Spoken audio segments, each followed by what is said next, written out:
Aimant beaucoup l'œuvre de Poe, je me suis lancée avec appréhension mais enthousiasme dans la série Netflix sortie le 12 octobre, La chute de la maison Usher.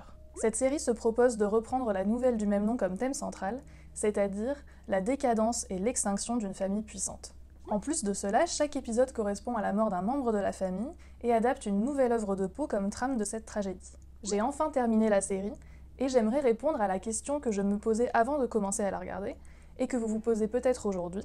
Est-ce une bonne adaptation de Poe? Ou bien n'est-il qu'un élément marketing, qu'une vitrine? Et accessoirement, je vous dirai si selon moi, cette série vaut la peine d'être regardée. Je ne vais pas me lancer ici dans une comparaison détaillée de chaque épisode et de chaque nouvelle mobilisée. Ce serait très laborieux et au fond, je ne pense pas que ça répondrait à la question. Une bonne adaptation, ce n'est pas reprendre littéralement chaque élément, sans tenir compte du médium choisi, de ses limites et de ses possibilités. C'est rendre compte d'une lecture, de ce que l'on a retiré de l'œuvre et de ce que l'on veut en transmettre. Est-ce que la série La chute de la maison Usher rend justice à l'œuvre de Poe, à ses spécificités, à son essence, à ses pouvoirs? L'œuvre de Poe est composée principalement de contes, aussi appelés nouvelles, et de poèmes. Le style de Poe est poétique, mélancolique, et parfois il insère même des vers dans ses récits en prose. Ces contes se caractérisent par un jeu autour du narrateur, autour du récit à la première personne. Le personnage a une faille, une hallucination, et il va se questionner sur son identité. Marc Poré explique notamment que ce qui fascine Poe, c'est le démon de la perversité, c'est-à-dire cette capacité qu'a l'homme à aller à l'encontre de son intérêt, à s'autodétruire. Poe aime explorer l'âme humaine et n'hésite pas à aller dans ses tréfonds, dans ses ténèbres. Et c'est pour ça que Baudelaire voyait en lui un frère d'armes et a traduit une partie de son œuvre en français. Si vous aussi vous trouvez que Poe est un génie, abonnez-vous, laissez un pouce et un commentaire. Les personnages sont souvent isolés seuls face à eux-mêmes dans des manoirs ou de grandes maisons vides, et cela donne une atmosphère qui est souvent lourde, pesante. Le personnage a très souvent l'impression que la menace vient de l'extérieur, alors qu'en réalité, elle vient de lui-même. On est au cœur de la subjectivité d'un personnage qui va commettre un acte d'une grande violence, et même si l'acte en lui-même n'est pas décrit, on en connaît le résultat, et cela laisse vraiment un malaise. Lire l'une de ses œuvres ne laisse jamais indifférent, c'est une expérience particulière qui peut hanter plusieurs années. La série Netflix La chute de la maison Usher est produite et réalisée par Mike Flanagan, qui avait déjà adapté La maison hantée de Shirley Jackson. En 2023, au cours d'un entretien entre le patron d'une grosse entreprise pharmaceutique et l'avocat qui cherche à le faire condamner depuis des années, le premier, Roderick Usher, raconte son histoire et celle de sa famille.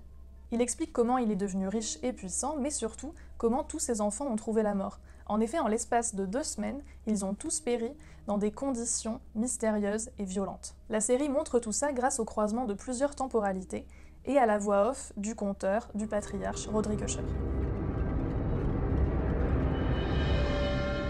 C'est une adaptation qui est très libre et qui rend d'autant plus intéressant de voir ce qu'ils ont choisi de garder de leur lecture de Poe, et si la manière dont cela est traité lui rend justice ou non.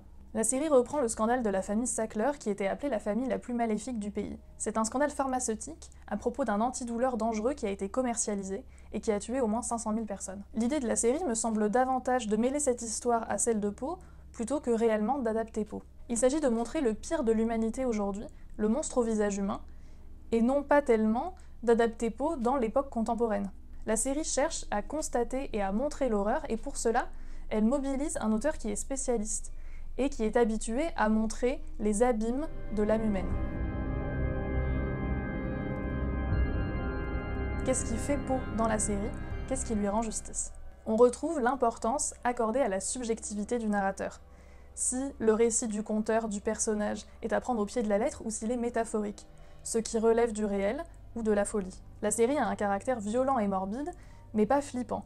Il y a un malaise qui plane après le visionnage, comme celui qui nous reste après la lecture d'un conte de Poe. Si vous voulez savoir laquelle m'a traumatisée, je vous renvoie à ma vidéo sur les livres pour frissonner cet automne. À ces 2 titres, la meilleure adaptation est l'épisode 5. Il y a une fidélité au concept de la nouvelle, et un réel travail sur la subjectivité par l'histoire et la mise en scène. Il y a vraiment une folie qui s'installe, on la voit sombrer peu à peu, même si ce processus était évidemment démarré dans les épisodes précédents. On retrouve aussi la violence à laquelle on n'assiste pas, et une impression finale saisissante. Ce qui ne rend pas justice à Poe dans la série, c'est notamment le caractère pathétique des personnages. Chez Poe, ils sont travaillés par leur manie, par leur sensibilité, et ils ont donc quand même un charisme de folie. Ils ont quelque chose de terrifiant.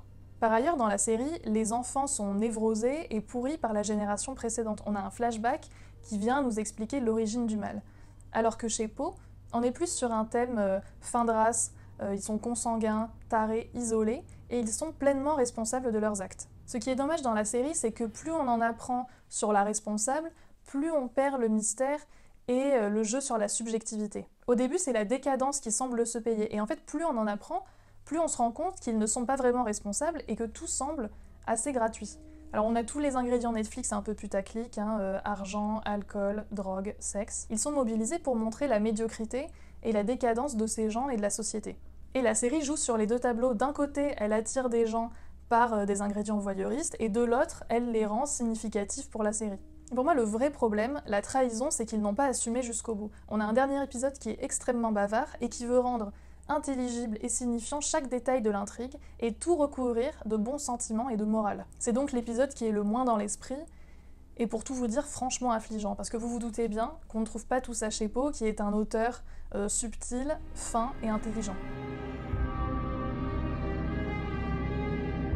Alors, est-ce que ça vaut la peine d'être regardé? Selon moi, la série est sympathique, pas indispensable, mais elle vaut quand même le coup d'œil parce qu'on vit une expérience agréable et plutôt originale. Si on fait exception de la fin qui gâche tout, bien évidemment. Si vous n'avez jamais lu Poe, la série est divertissante, cette succession de morts devient jouissive, on s'interroge, on est pris par l'univers, et on a une impression de singularité, qui est surtout liée à l'œuvre de Poe. Si vous avez lu Poe, l'adaptation est suffisamment libre et bien faite pour qu'on ait envie de jouer, pour qu'on ait envie de reconnaître les différentes références, et qu'on se demande comment ils vont adapter telle œuvre. La série gagne à être vue à deux, je trouve, car il y a des mystères, et c'est amusant d'en discuter et d'émettre des hypothèses, ça apportera vraiment un petit plus à votre visionnage.